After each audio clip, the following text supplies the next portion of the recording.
Tokyo, so, and my schedules here is insane. I never told anyone that I was never gonna do Ring of Honor ever again. I'm sure I'll be there. I don't know when though, but yeah, we're in the dog days right now, the G1, and before you know it, it's World Tag League, and it's only gonna get busier and busier as far as just New Japan dates go, so I don't know, I'm only one man, so I'm sure I'll be there again. As a follow-up, what's it been like working with such an eclectic group of people? Well, those guys are all my friends as far as Lifeblood. Right. I mean, yeah, Bandito, he was just over here for the Super Junior. You know, he's the sweetest boy of all time. Very handsome, by the way. Yes, I know. Nobody understands. I tell him all the time, stop wearing a mask. I know why Bushi wears one, but you don't need one. Yeah, and then Haskins and Hot Sauce, we're all pretty good buddies, so it's not, you know, it's really fun, actually. It's not really that big of a deal. Since you already mentioned your history at CJ, does it bother you personally that both figuratively and literally, Jon Moxley came to New Japan and it seems like he's trying to take everything that was yours? No, that doesn't bother me. Ask your question again. You know, what actually, the kind of stuff that bothers me is just constantly answering questions about CJ Parker. That's kind of more what gets on my nerves than a guy coming here who I think, you know, just really loves wrestling and was upset where he was, and I can kind of relate, and he needed a fresh start, and he needed to, you know,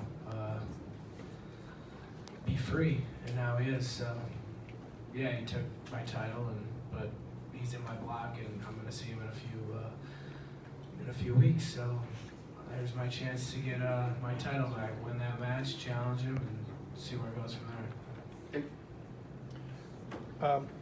Do you have a different game plan going to that match with Moxley than your previous encounter? Yeah, I think I better try to out-wrestle him.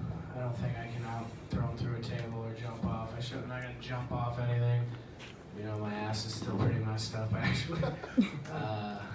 Yeah, I got scars on my face, so I think, you know, he won the brawl, so maybe I'll try to Ricky Steamboat arm drag my way to victory. Last year, Juice, you had an injury with your hand, and as a result of that, didn't have quite the tournament you were hoping for. This year, it seems that you're coming in with better health. What are your expectations, and you know, how are you preparing for the tournament differently to have better outcome? Well, I'm healthy, so I can, you know, I don't have to constantly be thinking about a broken bone, so just mentally it feels really good. This is the first year that I've really, you know, when you do it, the first year I did it, I was so, oh my God, this is the G1, this is the first one ever, I'm so nervous, And then, you know, the second one I had the broken hand, so, you know, third time's a charm. I'm healthy and I know what to expect. And looking at the schedule, seems pretty wrestler friendly this year as far as the travel and the time off between shows, so should be great. Go ahead, I'll just work back. Yeah. Speaking back to your Jon Moxley match at the Best in Super Junior final, how do you feel that has prepared you better for this G1 going in?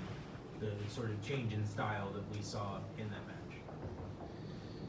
I mean, I always knew I could have matches like that. I think a lot of people knew that I could have matches like that. I think maybe some of the audience and maybe a lot of the media didn't know that I could have matches like that. I can have a lot of different kind of matches. That was one of them. So if I gotta go that route, the G1's a little different though. So I mean, that was a fight between Moxley and me. Most of the guys in my block, you know, it's gonna be just straight up wrestling match. You start with Shingo. I got nothing against Shingo. I'm gonna see how hard I can hit him, and I'm gonna see how hard he can hit me.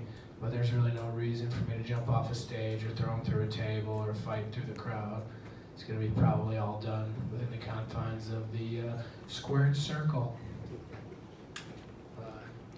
The G1 seems like a very grueling tournament, but I notice on Instagram you guys, after your shows, tend to have a lot of fun, drinking some beers, eating some meat.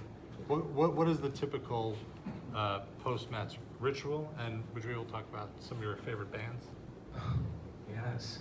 You're talking like during the G1 or during like the best less than Super Juniors. Is there a different, is it different? Well, for me, I'm not a junior, so I have like, I have to beat up Ren Narita and Shadow Amino the next day, so I can drink into the wee hours of the morning. But when you're in the G1, you try to do that sober, or at least me. So just water when you Yeah, maybe a lung cha here and there. Just try to get a good meal and try to get to bed at a decent time. It's definitely not the party tour. Yeah, you don't want to be hungover or tired going into your big singles matches. Then you said what bands do I like? Yeah. Jeez. Man. Well, obviously I love the Beatles. I mean, but who doesn't? I'm John Butler Trio, do you know who they are? I'm not. Abbott Brothers. I've been listening to a lot of Dirty Heads and like a lot of, I don't know, I've just been listening to this beach vibes thing on my Spotify over and over again for a while. I got really into A Star Is Born, so I know most of them songs. I don't know, I don't really freak out over one band. I got about 17,000 bands that I like, just like everybody. Moxley had some pretty strong words regarding his time in WWE that he brought up on the Talk to Jericho podcast. You're kind of feuding with him right now. Did anything that he said during the podcast or in recent interviews resonate with you in your time in WWE? I didn't hear his podcast with Jericho, and I haven't seen really any of his interviews besides the one right after our match. I think I kind of said it earlier. When you're working somewhere and you're not happy and you gotta leave to be happy, he did that. I can relate to it. So we're relatable in a lot of ways. He obviously did it from a very way higher of a level, but in the same way I kind of did the same thing. So I think that's pretty cool. You got time for one more? All right, then you can pick the first one because I don't want to be the bad guy. All right, Kevin, go. Sorry, one more. What does I'm sorry, I forgot for a second. Well, I forgot. Pressure. So, with New Japan coming to America, obviously you're one of the most popular foreign talents in Japan, but it seems like maybe they haven't done quite enough to promote you here. This being a big show here, how important is it to have a good performance here, and what can they do differently to help you to spearhead their expansion into America? I haven't really noticed that, so I don't really know.